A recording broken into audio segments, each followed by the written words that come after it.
Another thing I want you to take note of that can guide you in choosing your friends wisely. When people talk to you, listen to pick the kind of experience they have. This woman, the first alo that presented the case before the king, was an experienced woman. Ow. She said, and this woman's child died in the night because she overlaid it. Experience from probably maybe helping her mother to raise the kids or helping her sisters. She knows that when a woman sleeps over a child, that woman will snuff life out of that child. So she had child raising experience. So from the experience people have, you can decide, is this the kind of experience I want?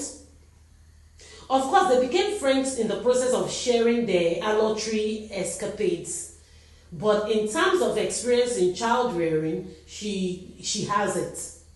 So from what people say, you can pick the experience they have and decide if you want to be part of that experience, because when you make friends with people, with time you begin to behave like them, think like them, reason like them, act like them. So when people come close to you and you don't like the experience they're sharing, run for your life. This woman also, she has problem-solving ability. When you meet people from the way they talk, you'll be able to know if they have problem-solving ability. When you have a friend that cannot solve problem, either his own or your own, that friend becomes a liability to you. This particular woman could solve problem because look at her analytical reasoning, her analytical thinking reflected in the way she presented her case to the king. She said this, and when I rose in the morning to give my child suck, behold, it was dead. But when I considered it in the morning, behold, it was not my son, which I did bear. That means when she saw the dead child, she assessed the child. She knew that, no, my baby is older than this. No, my baby does not look like this. So you need to make friends with people that can, with analytical thinking. Those who can examine things, see patterns, and come up with a solution. Not people that when there is problem, they melt or they cannot do anything. If you don't want anybody to drain you energetically, if you don't want anybody to make you uncomfortable with their problems, make sure you make friends with people that have problem-solving ability. A friend that you call and say, this is what I'm going through, and they ask you one or two questions and tells you that, oh, this is what you do. You need such people to grow in life.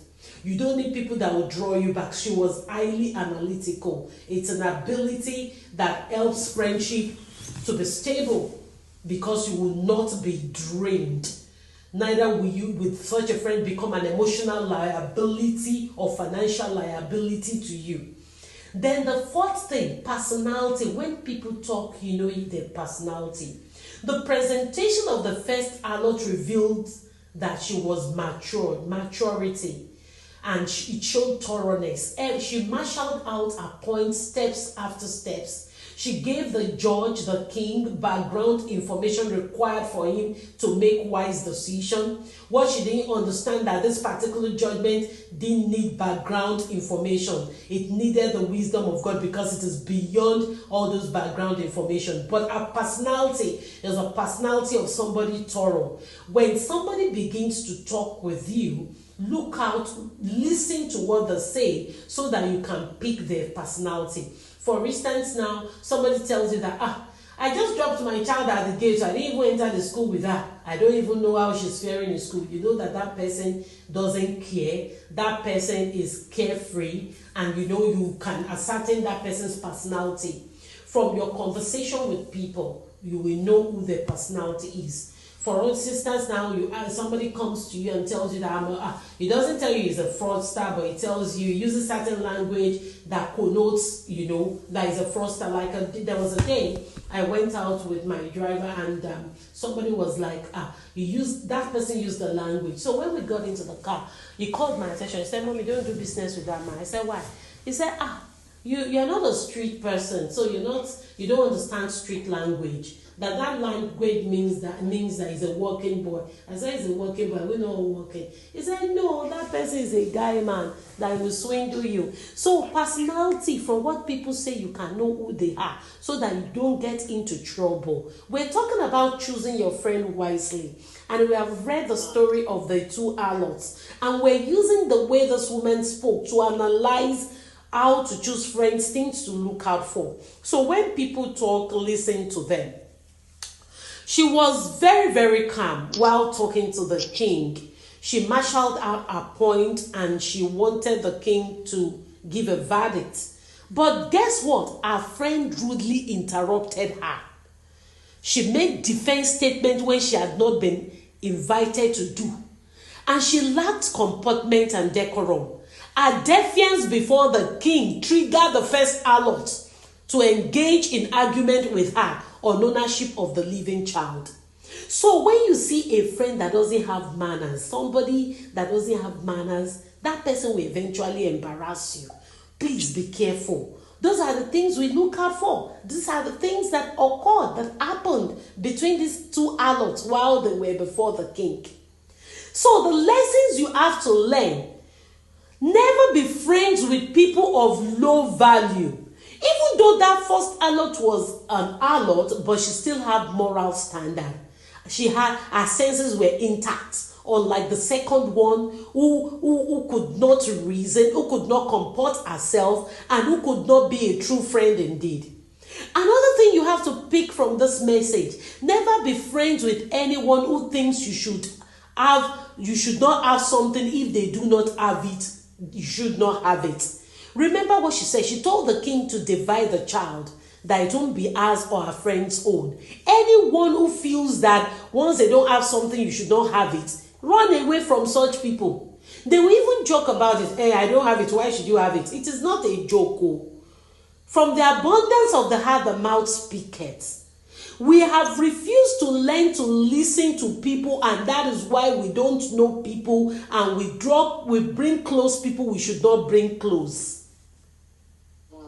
Let us learn to listen more. When we listen more, you will hear more, and the Holy Spirit will teach you more about the person coming close to you. The lady of the harlot said, let it neither be mine or thy own, but divide it. That is a bad spirit.